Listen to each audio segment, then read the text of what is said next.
Hello guys, welcome to cooking in Geetha. இன்றைய சமையல் என்னென்னா, முருங்கைக்காய் போட்டு ஒரு வத்த குழம்பு வச்சுட்டு வாழைத்தண்டு சூப்பு, கறி முருங்கைக்கீரை வந்திருக்கு. ஃப்ரெண்டு வீட்டிலேருந்து வந்தது. இந்த வாழைத்தண்டு எல்லாமே வந்ததுங்க ஃப்ரெண்டு வீட்டிலேருந்து. அதனால் எல்லாமே இன்றைக்கி காய்கறி கொஞ்சம் செலவு கம்மி. பையனும் அவங்க அப்பாவும் தான் சேர்ந்து முருங்கைக்கீரை ஆஞ்சிட்ருக்காங்க.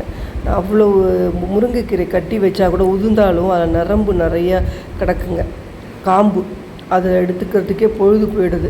இன்றைக்கி வேறு நான் நிறையா நோம்புக்கு உள்ள வேலையெல்லாம் நிறையா இருக்குது. அதோட இந்த கீரை நச்சு பிடிச்ச வேலைங்க. கீரையிலே முருங்கைக்கீரை தான் ரொம்ப கஷ்டமான கீரை ஆயிடுது. தோசையும் சூப்பும் பண்ணியாச்சு. அடுத்தது கறி பண்ணியாச்சுங்க. முருங்கைக்கீரை கறி பண்ணியாச்சு. ரசமும் வச்சாச்சு. குழம்பும் கொதி அடுத்தது வைக்கணும் பாக்கி. இப்போ பெருங்காயத்தூள்லாம் போட்டு கறியெல்லாம் ரெடி பண்ணி ஓரளவுக்கு எல்லாம் ரெடி ஆகிடுச்சு. பாருங்கள், ஓப்பன் பண்ணி இப்போ தேங்காய் போட்டால் சரியாக போச்சு. ரசமும் வச்சாச்சுங்க. பாத்திரங்கள்லாம் தேய்ச்சாச்சு. பாருங்கள், சமையலை எல்லாமே முடிச்சிட்டேன். சாதம் ஒண்டி தான் வைக்கணும். அது குளிச்சுட்டு வச்சா தான் எனக்கு மனசு திருப்தியாக இருக்கும். ஏன்னா நெய்வேத்தியம் பண்ணி காக்காய்க்கு போடுற வழக்கம் உண்டுங்கிறனால சாதத்தை குளிச்சுட்டு வந்தால் வைப்பேன். இப்போ பாருங்கள், குழம்பு எல்லாமே ரெடி. அடுத்தது என்னென்னா, பித்தளை பாத்திரம்லாம் தேய்க்கணும். அதுக்கு முன்னாடி ஜிமார்ட்டில் புக் பண்ணியிருந்தோம். இது வெளியில் அங்கே போய் வாங்கினீங்கன்னா 150 ரூபாங்க. இங்கே ஆன்லைனில் புக் பண்ணும்போது ஜிமார்ட்டில் 105 தான். அதே மாதிரி கோல்டு வின்னர் வாங்கும்போது அதுவும் 100 ருபீஸ் தாங்க. ரொம்ப சீப்பாக இருந்தது. அதனால் ஆன்லைனில் புக் பண்ணி வந்தது. இப்போ தான் 3 லிட்டருக்கு எண்ணெயும் 2 தீபம் எண்ணெயும். இப்போ நோம்பெல்லாம் வருதுனால எண்ணெய் கொஞ்சம் செலவு அதிகமாகும். அடுத்தது பாருங்கள், பித்தளை பாத்திரம்லாம் எடுத்து வச்சுருக்கேன். முகம்லாம் இது மாமியாரோட அவங்களோட சொம்புங்க. அது 60 வருஷத்து சொம்பு. நீங்கள் நம்புவீங்களா சொன்னால்? உண்மையிலே 60 வருஷத்து சொம்புங்க. இந்த வெள்ளி பாத்திரம் அந்த மாதிரி பாத்திரங்கள்லாம் இப்போ கிடைக்கிறதுக்கு வாய்ப்பே கிடையாது. இப்போ அது முகம் இது எங்கள் அம்மா வீட்டில் எனக்கு நோம்புன்னா வாங்கி கொடுக்குறது. எங்கள் மாமியாரோட அவங்களோட முகம் எங்கள் நாத்தனார் அவங்க எடுத்துகிட்டு போயிட்டாங்க பொண்ணுங்கிறதுனால. இது குட்டி முகம் அம்மா வாங்கி கொடுத்தாங்க. அதாவது ஆல்ரெடி தினமும் யூஸுக்கு அந்த விளக்கில் நான் எப்போதும் சொருகி வச்சிடுறேன். சின்ன முகம் அந்த முகம் வருஷத்துக்கு ஒரு தடவை தாங்க எடுக்கணும். எப்போதும் அந்த முகத்தை யூஸ் பண்ணக்கூடாது.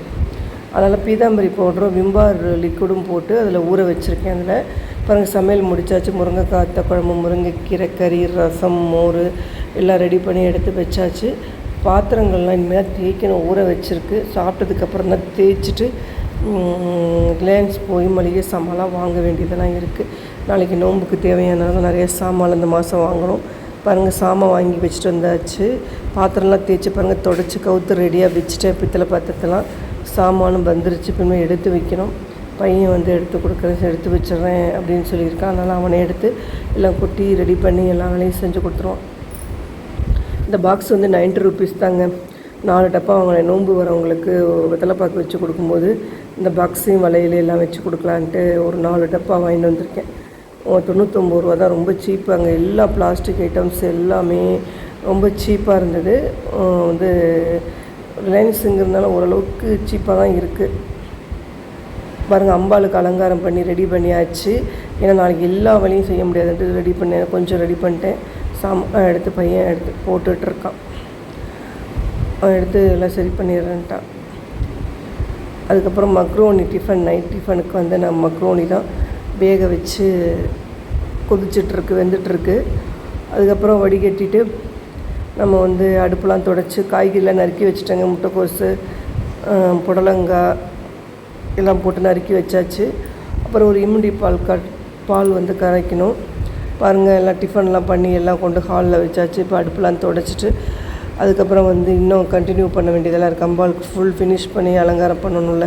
பாருங்கள், பால் கொதிக்குது. இப்போ அடுத்தது அரிசி உளுந்தெல்லாம் எதுக்குன்னா பச்சரிசி இட்லி குழக்கட்டைக்கு எல்லாமே நாளைக்கு காலம்பரை அரைச்சி ரெடி பண்ணிவிடுவேங்க. நல்லா அரிசி எடுத்து ரெடியாக வச்சுருக்கேன்.